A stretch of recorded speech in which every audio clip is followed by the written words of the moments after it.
फिर देखते हैं तो क्या कहा गया, रूल्स ऑफ द रोड यानी सड़क के नियम आर वेरी इंपॉर्टेंट, बहुत ही महत्वपूर्ण हैं। तो सड़क के नियम क्या हैं, बहुत ही महत्वपूर्ण हैं। For the safety of everyone, सभी के यानी सभी की सुरक्षा के लिए। तो क्या कहा गया कि जो सड़क के नियम होते हैं ये सभी के लिए क्या हैं, बहुत ही आवश्यक हैं, यानी सभी की सुरक्षा के लिए आवश्यक है। ठीक है। दे हेल्प, वे मदद करते हैं, प्रिवेंट एक्सीडेंट्स, दुर्घटना को रोकने में, यानी वे दुर्घटना को रोकने में क्या करते हैं, मदद करते हैं।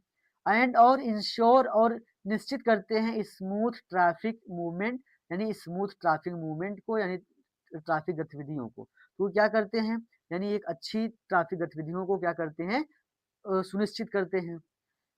तो मतलब जैसे अगर हम नियम नहीं बनाएँगे तो कोई भी इधर-उधर भागेगा, कोई इधर जाएगा, कोई उधर जाएगा। तो इससे क्या होगा कि सड़क पर क्या होगी, यानी जाम लगेगा, हम अच्छे से चल नहीं पाएँगे। तो इससे क्या होगा कि सड़क के जो नियम होते हैं, यानी जो ट्रैफिक होता है इसमें समस्या होगी। तो अगर हम क्या करेंगे, नियमों को समझेंगे, नियम के हिसाब से चलेंगे तो हमें कोई भी समस्या नहीं होगी। चलिए, फिर अगला देखते हैं आगे क्या है। एवरी ड्राइवर, सभी ड्राइवर को एंड और pedestrian must follow traffic signals, speed limits and road science.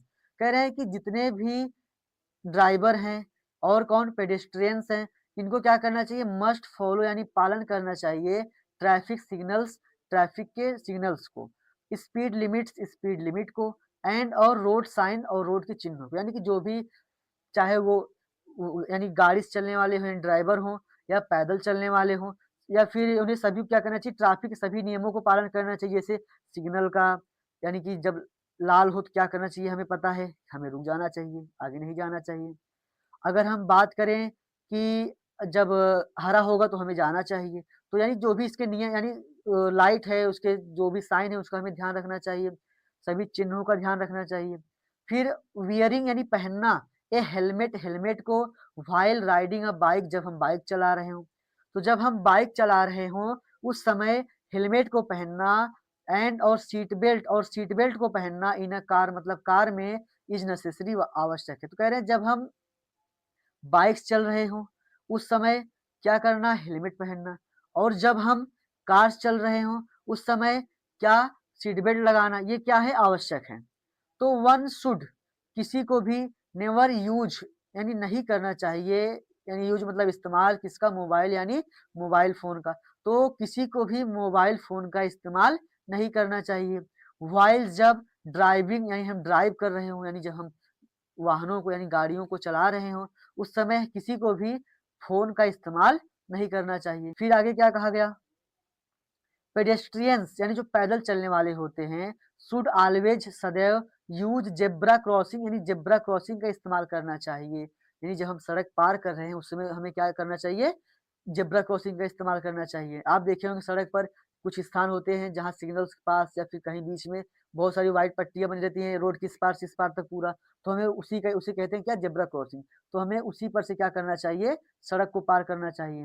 आगे समझते हैं। ट्रैफिक रूल्स यानी ट्रैफिक के नियम आल्सो टीच अस, हमें सिखाते हैं डिसिप्लिन, अनुशासन, एंड और रिस्पॉन्सिबिलिटी, और जिम्मेदारी। तो कह रहे हैं कि जो ट्रैफिक के नियम होते हैं ये हमें अनुशासन और जिम्मेदारी सिखाते हैं। फॉलोइंग देम, उनका यानी पालन करके, फॉलोइंग देम कीप्स, यानी उनका हम पालन करके, आवर स्ट्रीट्स, हमारी सड़कों पर सेफ, यानी देखो फिर क्या करें, फॉलोइंग देम यानी उनका पालन करके, कीप्स रख सकते हैं, आवर स्ट्रीट्स सेफ, अपनी गलियों को सुरक्षित, एंड और रिड्यूसेस, और कम कर सकते हैं, एक्सीडेंट्स मतलब एक्सीडेंट को। कह रहे हैं कि हम उनका पालन करके क्या कर सकते हैं, यानी अपनी जो भी हमारे गलियां हैं या फिर यानी जो भी हमारी सड़कें हैं उस पे हम क्या कर सकते हैं, यानी उसको सुरक्षित रख सकते हैं और एक्सीडेंट को कम कर सकते हैं। फिर एवरीवन, सभी को, मस्ट रिस्पेक्ट यानी आदर करना चाहिए, the rules of the road, सड़क के नियमों का, टू प्रोटेक्ट दियर लाइफ, अपने जीवन को बचाने के लिए, एंड अदर्स लाइफ, और दूसरे के जीवन को, यानी कि अपने और दूसरों के जीवन को बचाने के लिए हमें सड़क के नियमों का पालन करना चाहिए। मिलते हैं जल्द ही एक नई वीडियो में।